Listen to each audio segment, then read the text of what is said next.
Hello, welcome to the episode of Motoring Middle East, where you join me on a hot June day, depending on when you see this. And as you can see, it's overcast and cloudy because it's been raining. Who says climate change isn't real? And speaking of real change, meet the new Toyota RAV4 Adventure. Now, if you haven't seen any content on this before, because the launch happened quite a while ago, I only started to get the test cars out. But it is quite an interesting thing. Priced at 129,000 dirhams. I think it starts at about 99. I'll correct myself on camera if I'm wrong. For the 4-cylinder engine throughout, of course. There's grades from GX to this one, the Adventure. The Adventure is sort of a sporty street shoe kind of aesthetic. I think it's basically if you have a Nike sneaker, you know what you're looking at. And the looks are now based on the Toyota 4Runner, a picture of which I will now throw up there. So it is a lot more chunky and aggressive and manly. They want a more macho, masculine aesthetic. I know this is a good thing. I like the old RAV4, but it's a good car as it always is. It's a very important car. They sell like 400,000 units in the US alone. It's a very important car. And the UAE as well, I think it'll be more and more important. By the way, there's a hybrid version as well. If you want me to test that, just let me know in the comments. But for now, this is the one I always wanted to see, the Adventure. 129,000 dirhams. Let's see what it's got. So what do you think of the RAV4's looks? Well, I really like it. When it first came out, I thought, wow, they've actually made the RAV4 look pretty good. Look how aggressive it is. It looks like a mini 4Runner, as somebody actually just said on Instagram. It isn't a 4Runner. It is based on Toyota's TNGA platform, which underpins the Prius, I believe the Lexus ES, and well, this. So it's not a dedicated hardcore off-roader platform, though it kind of looks like it. It's also never going to be an off-roader on 19-inch wheels. Why does it have 19-inch wheels? You know what, crazy enough, it rides really well for a car with 19-inch wheels. But I like the proportions, I like the stance. The middle bit is actually pretty good. They've got the design detailing, it's very clean. I love how everything is just very clean. Not too many flanks and slashes and scoops and whatnot. This angle is the best right here. Love this tail, looks really good. We got a cheeky little roof spoiler here. Of course with your chimsel. Not easy to see is the, well, where's the button to open the tailgate? So it's here. Typical bus noise. It's not very fast. It really isn't fast enough. But hey ho, I'm not going to be complaining. Boot is massive. Look how big the boot is. There's a little luggage let here. Of course, the usual under seat, under floor storage for the wheel. And nothing else. There's no tie downs. There is, of course, a parcel shelf that slides out. There's a little light here. There's a power socket, and there are two tie downs. Yes, sorry, my mistake. There are two tie downs. That's it. But it is pretty bare. However, it's a nice flexible thing. I think the slashy styling actually cuts back on the luggage space a bit. Something square and boxy like a Volvo would be great. But not too many complaints. I mean, honestly, this is all the car most people actually need. And if they looked at a RAV4, they'd be like, why am I buying a Prado? Why am I buying a Land Cruiser? Well, why would you buy a Camry? Alright, let's move on to the interior, shall we? Okay, backseat impressions of the new RAV4. And actually, this is the very first time I've sat in the back, so I have no idea what it's like. I got good headroom, got good back room. These seats are actually quite comfortable. I mean, I would like a little bit more under thigh support, but it's not the last problem in the world. Good comfort actually. It's just a really nice fabric. I'll talk about it more in the front. Drop down. 2 cup holders. Not very exciting. 2 AC vents. 2 USBs. Yes, 2 USBs, and these are the high-powered ones. 2.1 amps. And we've got no map pockets. We've got no rear seat entertainment. We do have a full-length sunroof, which is quite surprising actually in this kind of segment. It's a funky car, but it's a little lacking in some gadgets in the back. But in the front, as you'll see, it's pretty well equipped with a couple of notable omissions. I can't think of anything else to say really. It's just a nicely executed interior. On to the front. So here's my look at the interior. Quite a stunning place actually. Love these orange accents.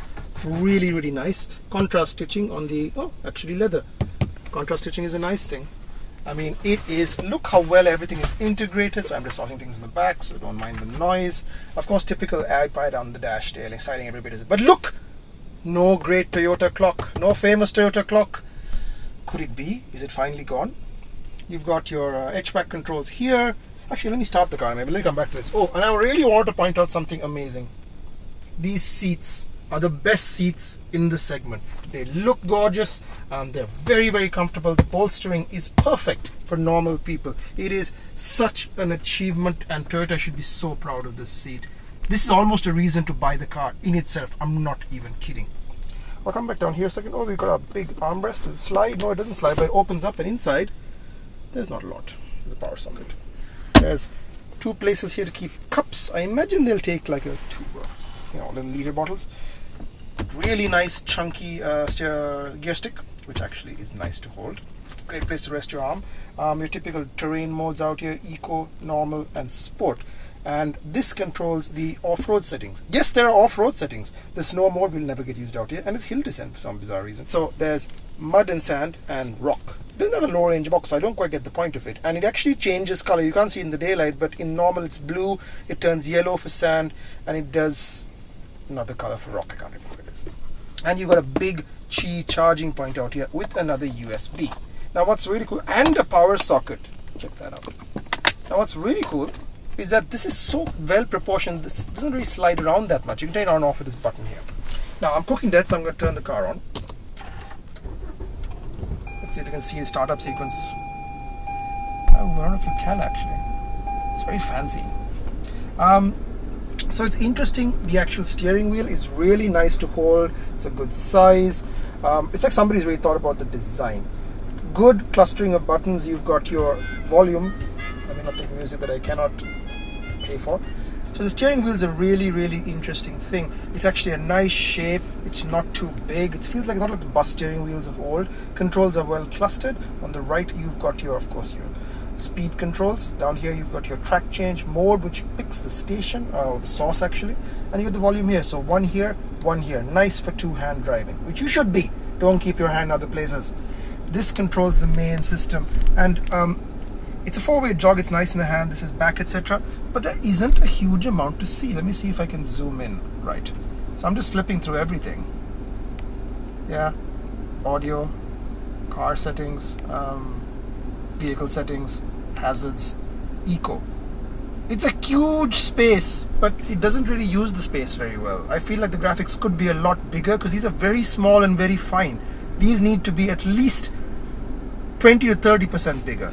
This is nice. This is nice. Again, speedometers here. So I'm not crazy about this layout. I think this layout is too finicky and should be better. So that's a flaw in my book. It doesn't bother me, but I like to be able to see the speedometer. If you're not going to do that, give me a big digital analog style speedometer. Not happy about that. Otherwise, everything feels pretty well made. Quality is excellent. This steering wheel again. Interesting thing about this steering wheel. Why isn't this leather? Why is this urethane plastic? I know it's the adventure trim, and I know that you basically want to do this whole, oh, we're exciting and off-road, but I like leather steering wheels. I like a nice, comfortable steering wheel. So make this leather. Otherwise, I thought it's a nice. I mean, it doesn't bother me that much, but come on, leather. Oh yeah, it's AC, amazing, amazing, amazing. That's my thumbs up. Love the detailing here with this rubberized tire style coating for the outside of the rotary knob for temperature. Still no Toyota clock. It's very easy to use. I left it automatic a lot, but actually it's very, very powerful even in these 45-degree days.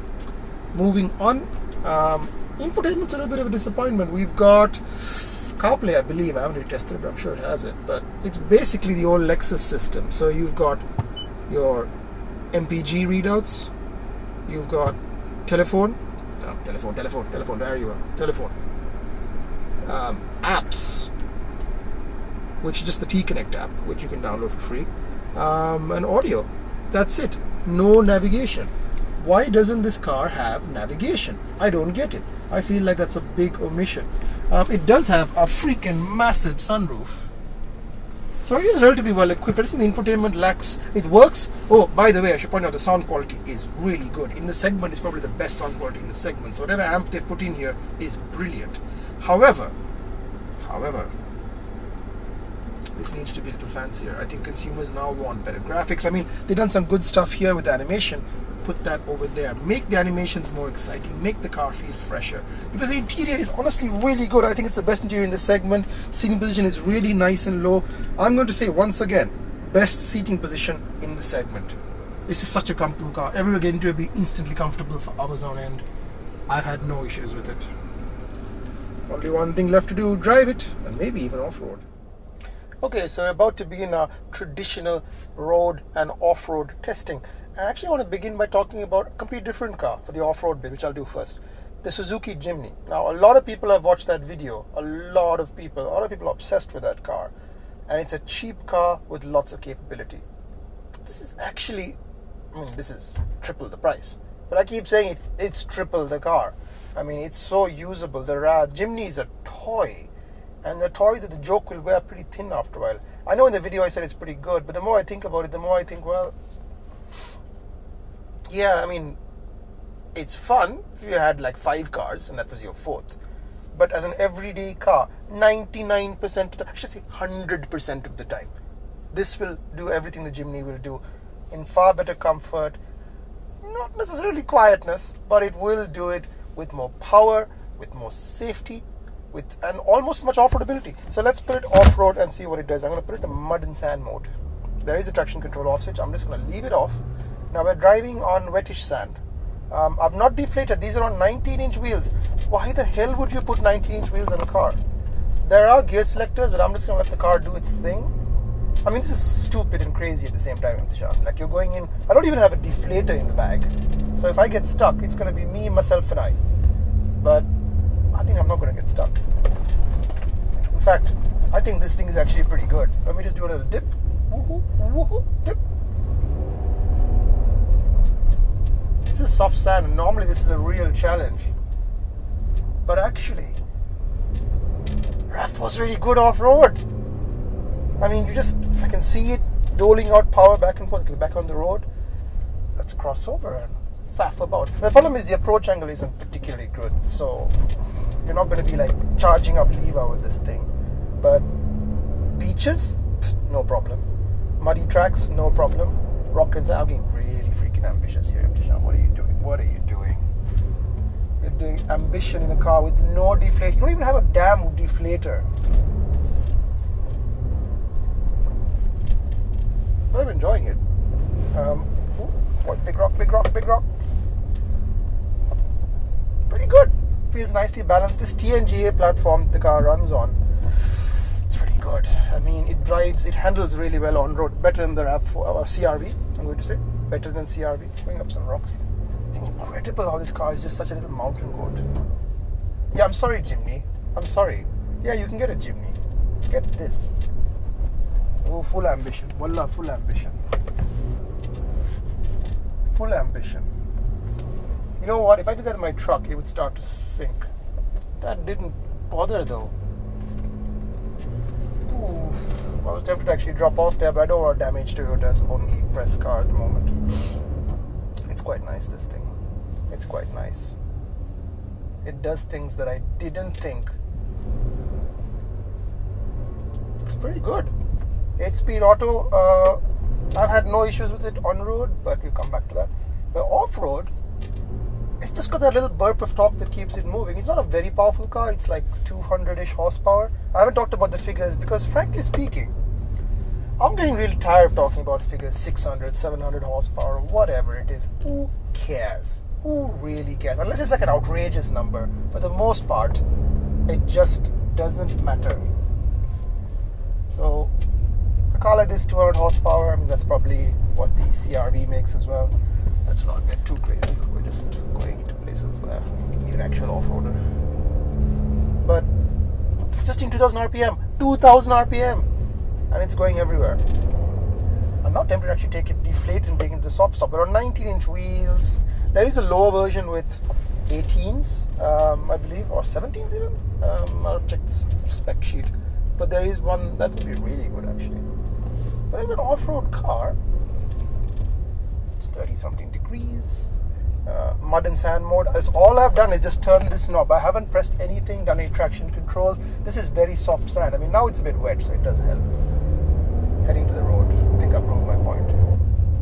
It is pretty good. It's pretty darn good, man. I mean, for the kind of thing that 99% of families need to do, which is to get over some inclement weather or uneven terrain. Yeah, it's not a dune basher, although you could bash some dunes with this. But it's surprisingly satisfying. The steering is nice on center. The balance of the couch matters off-road. The balance really matters, because if your car is not balanced, you start to feel it yaw one way or the other off-road, and then you're just constantly correcting. But this car, the proof is in the pudding as I return to the road, that I can talk to you like this, not even stressed. Yeah, I think for the basic off-roading course, passed with flying colors. Okay, so finally the road portion of our drive, which has gone on for a bit, so I apologize. Let's make it a bit faster. But there is one more car I want to talk about, which is the Honda CR-V, which is the main rival to this car. It's bigger, it's more spacious, and it has a lot of gadgets like CarPlay and Android Auto. I think this only has CarPlay. The other competitors like the Nissan X-Trail, I don't really consider it a competitor. I mean, it is on paper, but it's just not good enough. The Koreans are okay. They feel like blenders. They're all very loaded with kit, and the interiors are nice, but they're okay. They're just cars with great warranties and good looks. But these cars have substance, the CR-V and the RAV4. CR-V is not as nice to drive, but the CR-V has other advantages. So it's a very tight race between the two. If you ask me to pick, I'd struggle. It's going to drive. It has a handbrake hold thing. Okay, put it in normal mode. I'm just going to show you. And here's the first problem with the RAV4. That engine sounds like a bus. Why is it so loud? Okay, I'm going to go to the highway and give it a full pull. If it's 200 horsepower. And you're going to see my problem. Steering, superb. Best steering in the segment. Okay, full power.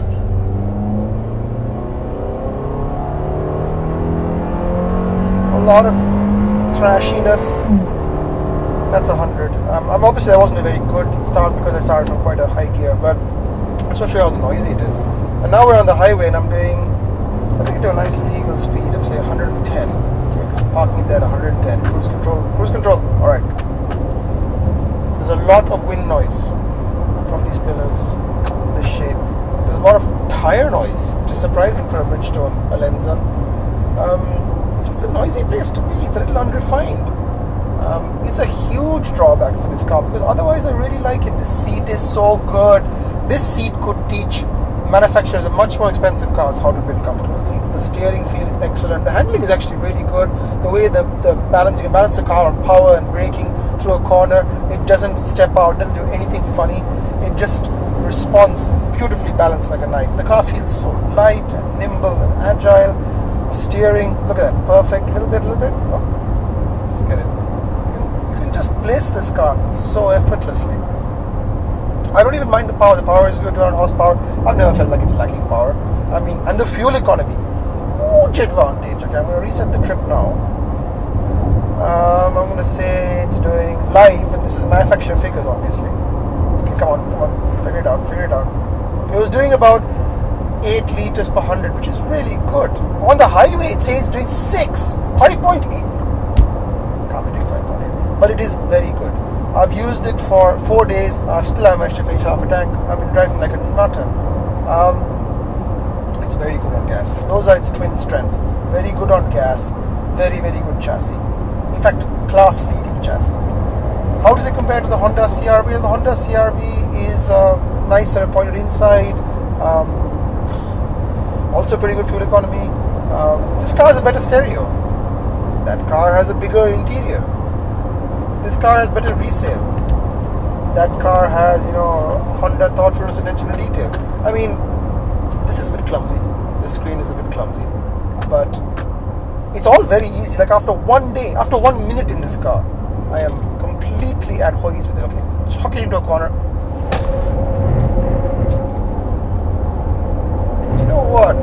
It's got good front end bite. The back end is really, look at that. Just wish the engine didn't sound this gruff. Maybe some people like that. I'm not liking it. It spoils what is otherwise a really good car. Maybe even better than the CR-V in some ways. But the CR-V fights back in lots of little ways. Both of them have very good four-wheel drive system. This is not a comparison. Both cars are very good. I couldn't pick a winner. Just to be very clear, both cars are really good. If you're a Honda person, buy the Honda. If you're a Toyota person, buy the Toyota. They're very good. This car though, it's not easy to love, and that's something you can say about a CRV. You don't love a CRV, you don't love a RAV4. Nobody's ever loved these cars. But you know what they are? Reliable tools. Like a good craftsman wrench. You pick it up, and you know the weight of it, and you know it's going to last you forever. I'm personally like quite pleased with this, and the ride also is really good, by the way. I mean, on 19s! Then no fancy air shocks, just regular suspension. But the ride is so good. I don't have any negative things to say about that, apart from this noise. You know, Mazda had this problem a few years ago with all of their SUVs. The cars were very, very, very, very unrefined. They fixed it now. They've put in a ton more sound deadening. You can hear the noise from the tires. The thing is, this car is the lightest in the segment, I'm pretty sure. And what that means is it doesn't have enough sound deadening. The Honda is way more refined and isolated. So you're already pretty light. That's also why it does so well off-road. You're so light, Toyota. Put some kilos back in, make it quieter.